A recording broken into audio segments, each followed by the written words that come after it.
માં બે સ્થળે માસ કોપી કેસના બનાવ સામે આવ્યા છે। કરમસદ અને તારાપુરમાં માસ કોપી કેસના બનાવો સામે આવ્યા। તારાપુરની સાર્વજનિક હાઈસ્કૂલમાં માસ કોપી કેસ, બહારનો વ્યક્તિ કેન્દ્રમાં ઘૂસી જવાબો લખાવતો હતો। સ્કોડ સરકારી પ્રતિનિધિને બનાવની જાણ થઈ। ડીઓએ તાત્કાલિક અસરથી પગલાં લીધા તો કેન્દ્રના સ્થળ સંચાલક સ્ટાફને બદલી દેવાયા છે। નોટિસ આપીને શિક્ષણ બોર્ડને જાણ કરાઈ છે। બનાવ બાદ કેન્દ્ર પર આજથી પોલીસ વ્યવસ્થા વધારી દેવાઈ છે।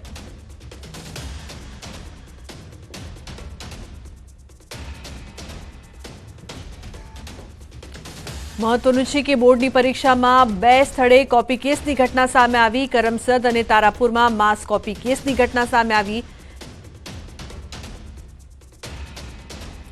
વધુ માહિતી માટે જનક જાગીદાર લાઈવ જોડાયા છે, તેમની પાસેથી વધુ માહિતી લઈએ। જનક, જે પ્રકારની આ ઘટના સામે આવી છે, ખરેખર ખૂબ જ આશ્ચર્યજનક ઘટના છે કે બહારથી કોઈ કોપી કેસ કરાવે અને જતો રહે, ભાગી જાય। શું કાર્યવાહી, શું તે પકડમાં આવ્યો છે ખરો અત્યાર સુધી? જે તાજેતરમાં બોર્ડની પરીક્ષા ચાલી રહી છે ત્યારે ગઈકાલે આણંદ જિલ્લાના બે જે સ્થળો છે, શહેરો છે, નગરો છે, ત્યાં ઘટના બની। પહેલી સરદાર પટેલ સાહેબનું વતન કરમસદમાં ઘટના બની, બીજી તારાપુરની સાર્વજનિક હાઈસ્કૂલ છે ત્યાં ઘટના બની। બંને જગ્યાએ બારીએથી કોઈ અજાણ્યો શખ્સ અંદર બેઠેલા પરીક્ષાર્થીઓને પ્રશ્નોના જવાબ લખાઈ રહ્યો હતો। સમગ્ર ઘટના આણંદ જે કહેવાય જિલ્લા શિક્ષણ અધિકારી ધ્યાનમાં, મારી પાછળ દ્રશ્યમાં જોઈ શકો છો કે આ છે તારાપુર સાર્વજનિક હાઈસ્કૂલ। ત્યાં એક આ ઘટના બની હતી કે ગઈકાલે જિલ્લા શિક્ષણ અધિકારી એમની વિઝિટ દરમિયાન અહીંયા આવ્યા હતા ત્યારે આ ઘટના બની હતી અને જિલ્લા શિક્ષણ અધિકારીએ બંને જગ્યાએ તારાપુર અને કરમસદ જે અહીંયા સ્થાનિક સ્ટાફ હતો, સુપરવાઇઝર હતા, નિરીક્ષક હતા, એમની બદલી કરી છે।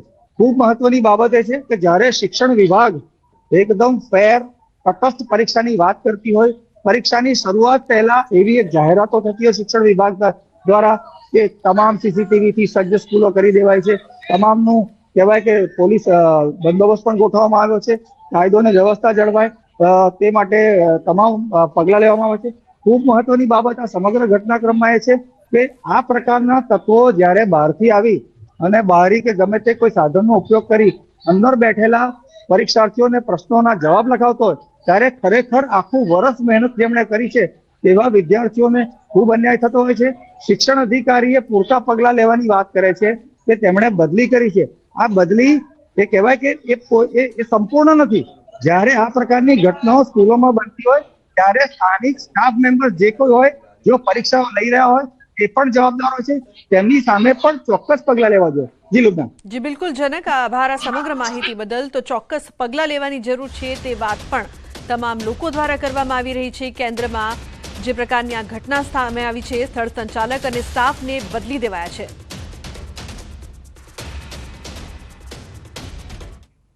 તો હવે વાત કરીએ લોકસભાની ચૂંટણીના જંગની।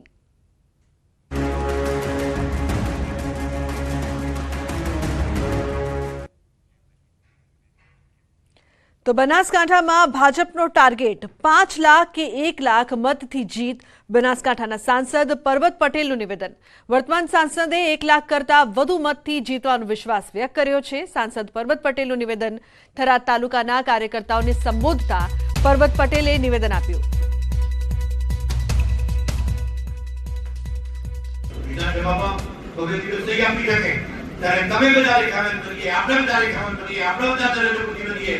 कमल बनिए અને ધન की बहुमती ने खाते नहीं दी जिताड़ीने लाख करता વધારે જીતાડીને મુખ્યમંત્રી પદને વધારે પણ તમારા આગેવાન। તો દરિયાઈ માર્ગે થતી ગેરરીતિ અટકાવવા એક્શન। ગીર સોમનાથમાં નાર્કો કોસ્ટલ સિક્યોરિટી સમિતિની બેઠક। કલેક્ટરની અધ્યક્ષતામાં કાંઠા સુરક્ષા અંગે ચર્ચા। ગેરકાયદેસર પ્રવૃત્તિ રોકવા એક્શન પ્લાન। માછીમારીના ટંડેલ માટે ફરજિયાત પોલીસ વેરિફિકેશન। કલેક્ટરને બહાર પાડ્યું જાહેરનામું। આ ઉપરાંત જિલ્લાના મૂળ દ્વારકા, છારા, માઢવાડ સહિતના બંદરોમાં સીસીટીવી મૂકવા। ટાપુઓ પર ચેકિંગ અને સુરક્ષા। ફિશરીઝ એક્ટ અંતર્ગત કામગીરી સઘન બનાવવા પર ચર્ચા થઈ। સાથે ટેકનોલોજીનો મહત્તમ ઉપયોગ કરીને બંદરો પર થતી ગેરકાયદે હિલચાલ પર નજર રાખવા તાકીદ અપાઈ। કોસ્ટલ સુરક્ષા સઘન બનાવવા માટે સમયાંતરે આકસ્મિક ચેકિંગ અને કોઈ પણ ગેરકાયદેસર પ્રવૃત્તિઓ ધ્યાને આવે તો તેને કડક હાથે ડામી દેવા આદેશ અપાયા છે। આ બેઠકમાં જિલ્લામાં એનડીપીએસના નોંધાયેલા ગુનાઓની વિગતે ચર્ચા કરાઈ છે.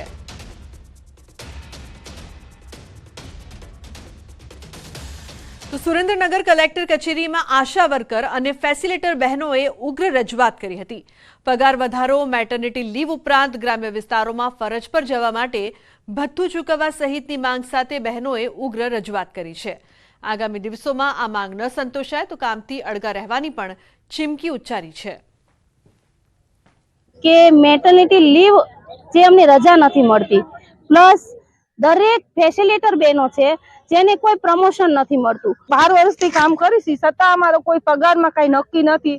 અમે પીએમવીવાય ના ફોર્મ ભરીશી, એમાં ઘણા લાભાર્થીનું પેમેન્ટ નથી થયું. અમે વિસ્તારમાં કામ કરીશી, અમારે લોકો સાથે અમારે કામ લેવાનું છે. એ લોકો અમને પૂછે, ટોર્ચર કરે કે બેન તમે ડોક્યુમેન્ટ લઈ ગયા, ફોર્મ ભર્યા, અમારા પૈસા કેમ જમા નથી થયા? તો અમારે એવા લાભાર્થીને શું જવાબ દેવાનો? તો અરવલ્લીના મોડાસા માર્કેટ યાર્ડના બોર્ડ ઓફ ડિરેક્ટરની યોજાશે ચૂંટણી. લોકસભા ચૂંટણી બાદ યાર્ડની ચૂંટણી યોજાશે. યાર્ડની 3 જૂને 14 બેઠકો માટે યોજાશે ચૂંટણી. યાર્ડની ચૂંટણી માટે 23 મેના રોજ ફોર્મ ભરવાની પ્રક્રિયા હાથ ધરાશે. ખેડૂત વિભાગની 10 અને વેપારી વિભાગની 4 મળીને કુલ 14 બેઠકો માટે ચૂંટણી. સમાચારમાં આગળ વાત કરીએ સુરતની. સુરતના પાલમાં મધુરમ ડેરીનું શટર તોડીને ચોરી કર્યાની ઘટના સામે આવી છે. ચોરીની આ સમગ્ર ઘટના સીસીટીવીમાં કેદ થઈ છે. ફરિયાદીની ફરિયાદ બાદ સીસીટીવીના આધારે પોલીસે તપાસ હાથ ધરી. 18 વર્ષીય કરણ આવજીની ધરપકડ કરવામાં આવી છે. આરોપી પાસેથી ચોરીનો મુદ્દામાલ કબજે કરાયો. પોલીસે અન્ય એક આરોપીની શોધખોળ હાથ ધરી છે. પાલ પોલીસ સ્ટેશનમાં એક ઘરફોડ ચોરીનો ગુનો દાખલ કરવામાં આવેલો છે. જે ગુનામાં મધુરમ ડેરી કરીને હતી એના શટલના તાળા તોડી અને ચોરી કરવામાં આવી હતી. જે અંગેની પોલીસે ગુનો દાખલ કરી તપાસ કરતા આ કામે આરોપી એક પકડવામાં આવેલો છે અને એક આરોપી નાસ્તો કરતો છે. એની અંદર આરોપીએ 15,000 રૂપિયા રોકડા તથા એક મોબાઈલ ફોનની ચોરી કરેલી છે. તો સુરતના પલસાણા તાલુકાના કારેલી ગામે ક્રિકેટનો ઓનલાઈન સટ્ટો રમાતો હતો. પોલીસે રેડ પાડી કુલ 10 લોકોને ઝડપી પાડ્યા છે. આરોપીઓ પાસેથી 41 જેટલા મોબાઈલ, લેપટોપ સહિત ₹8.31 લાખનો મુદ્દામાલ જપ્ત કરાયો છે. જિલ્લા પોલીસ વડાએ માહિતી આપતા જણાવ્યું હતું કે ઓનલાઈન સટ્ટો રમવા માટે ₹300 ફી લેવાતી હતી. સોફ્ટવેર વર્ડ વિવિધ બેંકોમાં ખોટા નામની કંપનીઓનું એકાઉન્ટ ખોલ્યું હતું. આ એકાઉન્ટ મારફતે સટ્ટા બજારની રકમ એક જ એકાઉન્ટમાં જમા કરી અને ઉપાડી લેવામાં આવતી હતી. આરોપીઓ છેલ્લા 3 મહિનાથી સક્રિય હતા. વેબસાઇટ પરથી અન્ય 16 જેટલી રમતોનો સટ્ટો પણ રમાતો હતો. www.fairplay24.in તથા www.myfairplay.com એ બંને ઓનલાઈન ગેમિંગ સાઇટ પરથી આ સટ્ટો રમાડતા હતા. અને માત્ર ક્રિકેટનો જ સટ્ટો નહીં, અન્ય બીજી 16 જેટલી રમતો પણ એમાં સામેલ હતી. આનું એક ઇન્સ્ટાગ્રામ પર પણ ફેર પ્લે ની ડિટેલ છે. ઇન્સ્ટાગ્રામ પર પણ એની સાઇટ છે. એ સાઇટ પર વિઝિટ કરી અને ત્યાંથી વોટ્સએપ નંબરના માધ્યમથી આને કઈ રીતે ઓપરેટ કરવું એની જે યુઝર અને જુગાર રમનાર લોકો હતા એને ડિટેલ આપવામાં આવતી હતી. જગવિખ્યાત યાત્રાધામ અંબાજીના વિકાસ સાથે આધુનિક સુવિધા સજ્જ થઈ રહ્યું છે. યાત્રાધામ અંબાજીમાં દેવસ્થાન ટ્રસ્ટ સંચાલિત વાહન પાર્કિંગમાં અંબાજી મંદિરના મુખ્ય શક્તિદ્વારની સામે આવેલ પાર્કિંગને ફાસ્ટેગની સુવિધાથી સજ્જ કરવામાં આવ્યું. યાત્રાધામ અંબાજીમાં જે રીતે યાત્રિકોનો ઘસારો વધી રહ્યો છે અને આ ઘસારાની સાથે વ્હીકલોની પણ તેટલી જ પ્રમાણમાં સંખ્યા વધી રહી છે, ત્યારે પાર્કિંગની સુવિધા અને સમસ્યાને લઈને અંબાજી મંદિર દેવસ્થાન ટ્રસ્ટ દ્વારા એક પાર્કિંગ શરૂ કરવામાં આવ્યું છે અને તે પણ ફાસ્ટેગ પાર્કિંગ અહીંયા વ્યવસ્થા કરવામાં આવી છે. કે આપ જે રીતે બતાવીશ કે જે ફાસ્ટેગ છે એ ફાસ્ટેગમાં છે કોઈને કોઈપણ જાતનો રૂપિયો આપવો પડતો નથી. અહીંયા કેમેરાથી સજ્જ કરવામાં આવેલું છે અને અહીંયા હાલ તબક્કે જે એક પાર્કિંગ આને ટ્રાયલ બેઝ ઉપર એક પાર્કિંગ ફાસ્ટેગવાળું જે છે એ બનાવવામાં આવ્યું છે. અને હાલ તમે જે રીતે જોઈ રહ્યા છો કે જે રીતે વાહનો જે આવી રહ્યા છે એ યાત્રિકો પણ અહીંયા સુખદ અને શાંતિ અનુભવ કરી રહ્યા છે અને માત્ર ₹50 ચાર્જમાં એ લોકો વાહન પાર્ક કરી રહ્યા છે. એની અંદર જે આ ફાસ્ટેગ સુવિધા ચાલુ કરી છે એ બહુ બેસ્ટ ચાલુ કરી છે અને બહુ સરસ કામ છે. નોનસ્ટોપ બધી ગાડીઓની સેફટી, સલામતી અને જેમ ગાડી જે રોડ ઉપર આડેધડ જે પાર્કિંગ કરવા મતલબ આવે છે એ કરવું પડતું નથી. અને અહીંયા ₹50 પાર્કિંગ, એક ગાડીનો ચાર્જ ₹50 છે અને ફાસ્ટેગ સુવિધા છે. બધી સિસ્ટમ અવેલેબલ અહીંયા છે. પાર્કિંગની સુવિધા બહુ મસ્ત અને હું એટલું કહેવા માગું છું કે આવીને આવી સુવિધા બી અંબાજીની અંદર બીજી ક્યાંક ખુલે તો બી સારું એમ. सर यहाँ पे फास्टैग ऐसा है कि यहाँ फास्टैग वाले भी अपन इंक्लूड है और बिना फास्टैग वाले भी इंक्लूड रहते हैं. तो अभी जो भी जितने भी गाड़ियाँ आती है वो गाड़ियाँ लेते हैं और यहाँ पे अम्बा जी के लिए बहुत अच्छा है ये. फास्टैग नहीं है तो उनको हैंड टू हैंड उनको स्लिप देते हैं और हैंड टू हैंड उनको कैश कलेक्ट होता है. યાત્રાળુઓને અંબાજીની અંદર પાર્કિંગની ખૂબ જ તકલીફ પડતી હોય છે અને પ્રાઇવેટ પાર્કિંગ જે પે પાર્કિંગ હોય છે એમાં ચાર્જ પણ ખૂબ વધારે હોય છે. એટલે એક ખાનગી કંપનીના CSR ફંડમાંથી આપણે કોઈ પણ પ્રકારનો વધારો ખર્ચ પણ કર્યો નથી અને એમાંથી આ પાર્કિંગ સુવિધા અત્યારે જે ગેટની સામે મુખ્ય ગેટની સામે જે છે શક્તિદ્વારની સામે પાર્કિંગ એમાં એ કરવામાં આવી છે. અને આ સિવાય આગામી દિવસોમાં જે અંબાજી માતાના જે અમારા ટ્રસ્ટના જે બીજા પાર્કિંગો છે એમાં પણ હાલ કાર્યવાહી ચાલુમાં છે અને આગામી દિવસોમાં એ જગ્યાએ પણ આ ફાસ્ટેગની સુવિધા ઊભી કરવાનું આયોજન છે. ચૂંટણીને લઈને કોંગ્રેસની બીજી યાદી જાહેર. ગુજરાતના 7 ઉમેદવારો જાહેર. અનેક ચર્ચાઓ અને અટકળો બાદ કોંગ્રેસે આખરે પોતાની બીજી યાદી જાહેર કરી. કોંગ્રેસના વરિષ્ઠ નેતા KC વેણુગોપાલ લોકસભા ઉમેદવારની બીજી યાદી જાહેર કરી. આ લિસ્ટમાં કોંગ્રેસે લોકસભા ચૂંટણી માટે 43 સીટોના ઉમેદવારોના નામ જાહેર કર્યા છે, જેમાં ગુજરાતના નામોની જાહેરાત કરી છે. ચર્ચાઈ રહ્યું હતું કે એ મુજબ જ પોરબંદરથી લલિત વસોયાને ટિકિટ આપવામાં આવી છે, તો આ તરફ ટિકિટ પહેલા જ પ્રચાર શરૂ કરી દેનારા ગેનીબેન ઠાકોરને બનાસકાંઠાથી ટિકિટ મળી, જ્યારે વલસાડથી આનંદ પટેલ, બારડોલીથી સિદ્ધાર્થ ચૌધરી, અમદાવાદ પશ્ચિમથી ભરત મકવાણા, અમદાવાદ પૂર્વથી રોહન ગુપ્તા પર કોંગ્રેસે ભરોસો મૂક્યો છે. આ ઉપરાંત કચ્છથી નીતેશ લાલન ઉમેદવાર તરીકે જાહેર કરાયા છે. દમણ અને દીવથી કેતન પટેલ કોંગ્રેસના ઉમેદવાર હશે.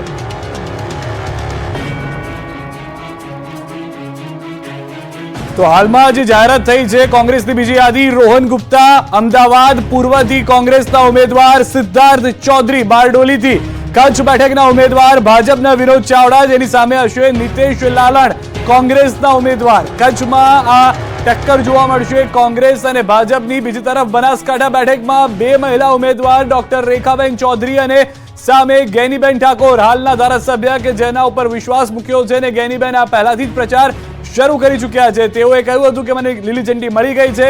બીજી તરફ અમદાવાદ પશ્ચિમ બેઠકથી મકવાણા જંગ જોવા મળશે. દિનેશ મકવાણા ભાજપના ઉમેદવાર વર્સિસ ભરત મકવાણા કોંગ્રેસના ઉમેદવાર છે, જેઓના નામની જાહેરાત કરવામાં આવી છે. જે કોંગ્રેસની બીજી યાદી આવી તેમાં અમદાવાદ પશ્ચિમ બેઠક બાદ પોરબંદરની વાત કરીએ. કેન્દ્રીય મંત્રી મનસુખ માંડવિયા, જેઓ લોકસભા ચૂંટણી પોરબંદરથી લડવાના છે, જેની સામે પૂર્વ ધારાસભ્ય લલિત વસોયા છે કે જેઓને હાલમાં ઉમેદવાર બનાવવામાં આવ્યા છે. લલિત વસોયા જેઓ ઉમેદવાર હશે પોરબંદરથી કોંગ્રેસના. સૌથી વધારે મહત્વની વાત જે છે બારડોલીથી સિદ્ધાર્થ ચૌધરી કોંગ્રેસના એ ઉમેદવાર છે. સામે પ્રભુ વસાવા, એક જાણીતો ચહેરો ભાજપનો કે જે ફરી એક વખત જોવા મળશે આ ચૂંટણીની અંદર ભાજપના ઉમેદવાર તરીકે, જ્યારે કોંગ્રેસે સિદ્ધાર્થ ચૌધરી ઉપર વિશ્વાસ મૂક્યો છે બારડોલી બેઠક પર, જેમાં અનેક અટકળો બાદ પૂર્ણ વિરામ આવી ચૂક્યું છે.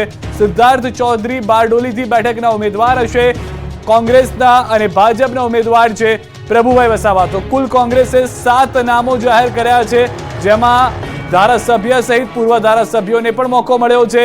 આ 5 નામ આપ જોઈ રહ્યા છો, જેમાં રોહન ગુપ્તા અમદાવાદ પૂર્વથી ઉમેદવાર કોંગ્રેસના, સિદ્ધાર્થ ચૌધરી બારડોલીથી ઉમેદવાર કોંગ્રેસના, ગેનીબેન ઠાકોર હાલના ધારાસભ્ય બનાસકાંઠાથી ઉમેદવાર, અમદાવાદ પશ્ચિમથી ભરત મકવાણા અને પોરબંદરથી લલિત વસોયા. આ તરફ ભરતસિંહ સોલંકીએ ચૂંટણી લડવાની ના પાડી દીધી, કહ્યું મને કોંગ્રેસ પક્ષે ઘણું આપ્યું છે. લોકસભા ચૂંટણીના પડઘમ વાગી રહ્યા છે ત્યારે ગુજરાત કોંગ્રેસના દિગ્ગજ નેતાએ ચૂંટણી લડવાનો સામેથી ઇનકાર કર્યો. ગુજરાત કોંગ્રેસના પૂર્વ પ્રમુખ અને દિગ્ગજ અગ્રણી ભરતસિંહ સોલંકીએ એક્સ પર પોસ્ટ કરીને ચૂંટણી નહીં લડવાની વાત કરી હતી. સોલંકીએ જણાવ્યું કે કોંગ્રેસે મને અને મારા પરિવારને ઘણું આપ્યું છે. જમ્મુ કાશ્મીરની પ્રવર્તમાન જવાબદારીને ધ્યાનમાં રાખીને હું આગામી ચૂંટણી લડવા માંગતો નથી. સાથે જ તેમણે એવું પણ ઉમેર્યું કે હું કોંગ્રેસ પક્ષનો આજીવન સૈનિક રહીશ અને ચૂંટણી પ્રચાર કરીશ. સાથે જ કોંગ્રેસ હાઈકમાન્ડના આગામી આદેશનું પાલન કરવાની પણ ભરતસિંહ સોલંકીએ તૈયારી દર્શાવી હતી. મહત્વનું છે કે કોંગ્રેસ બીજી યાદી જાહેર કરે એ પહેલા જ ગુજરાત કોંગ્રેસના દિગ્ગજ નેતા ગણાતા ભરતસિંહ સોલંકીએ લોકસભા ચૂંટણી પહેલા ચૂંટણી લડવાની અનિચ્છા દર્શાવી હતી. આ તરફ ભાજપમાં ભરતી મેળો યથાવત છે. મહુવાના આગેવાનોએ કેસરિયા કર્યા. લોકસભા ચૂંટણી પહેલા ભાજપમાં જાણે કે ભરતી મેળો યોજાયો. કોંગ્રેસમાંથી કેટલાય દિગ્ગજો ભાજપમાં ભળી ગયા અને હજુ પણ ભારતીય જનતા પાર્ટીમાં વેલકમ પાર્ટી યથાવત છે. મહુવાના કેટલાક આગેવાનો ભાજપમાં જોડાયા. મહુવાના પૂર્વ નગરપાલિકા પ્રમુખ બિપિન સંઘવી, અશોક વાઢેર ભાજપમાં જોડાઈ ગયા. પૂર્વ નગરપાલિકા પ્રમુખ અને ભાજપ પ્રમુખ પરેશ હરિયાણી તેમજ અપક્ષ કાઉન્સિલર સહિત આગેવાનોને CR પાટીલે આવકાર્યા હતા. આ તરફ પોરબંદરથી સમાચાર. પોરબંદર દરિયાઈ સીમામાં ફરીથી ઝડપાયો નશાનો કારોબાર. 480 કરોડનું ડ્રગ્સ મળતા ખળભળાટ. અરબી સમુદ્રમાંથી પકડાયું કરોડોનું ડ્રગ્સ. ATS, કોસ્ટગાર્ડ અને NCBનું સંયુક્ત ઓપરેશન. પાકિસ્તાની બોટ સાથે 6 શખ્સોની ધરપકડ. દરિયાઈ સીમાથી નશીલા પદાર્થો ઘુસાડવાના નાપાક ઇરાદાઓ ફરી નેસ્તો નાબૂદ થઈ ગયા. આ વખતે પણ પોરબંદરના દરિયાકાંઠાથી ડ્રગ્સના મોટા રેકેટનો પર્દાફાશ થયો. પોરબંદરના સમુદ્ર કિનારે પરથી મોટા પ્રમાણમાં ડ્રગ્સનો જથ્થો ઝડપાયો. અરબી સમુદ્રમાંથી કરોડોનું ડ્રગ્સ ઝડપાતા ખળભળાટ મચી ગયો. 480 કરોડના ડ્રગ્સ સાથે 6 પાકિસ્તાનીની ધરપકડ કરવામાં આવી છે. પોરબંદરથી 350 કિલોમીટર દૂર જળસીમામાંથી આ મોટી માત્રામાં ડ્રગ્સનો જથ્થો ઝડપાયો છે. ખાસ વાત એ છે કે ગુજરાત ATS, કોસ્ટગાર્ડ અને NCBના સંયુક્ત ઓપરેશનમાં આ ડ્રગ્સનો જથ્થો દરિયામાંથી પકડાયો છે. 70 થી 80 ડ્રગ્સના પેકેટ સાથે 6 પાકિસ્તાનીઓની પણ ધરપકડ કરાઈ છે. ઝડપાયેલા તમામ આરોપીઓને પોરબંદર લવાશે. છેલ્લા અનેક દિવસોથી રાત દિવસ મહેનત કરવામાં આવી છે અને આ સફળ ઓપરેશન પાર પાડતાની સાથે જ ગૃહ વિભાગ દ્વારા ATSની આખી ટીમને આજે 10 લાખ રૂપિયાનું ઇનામ જાહેર કર્યું છે.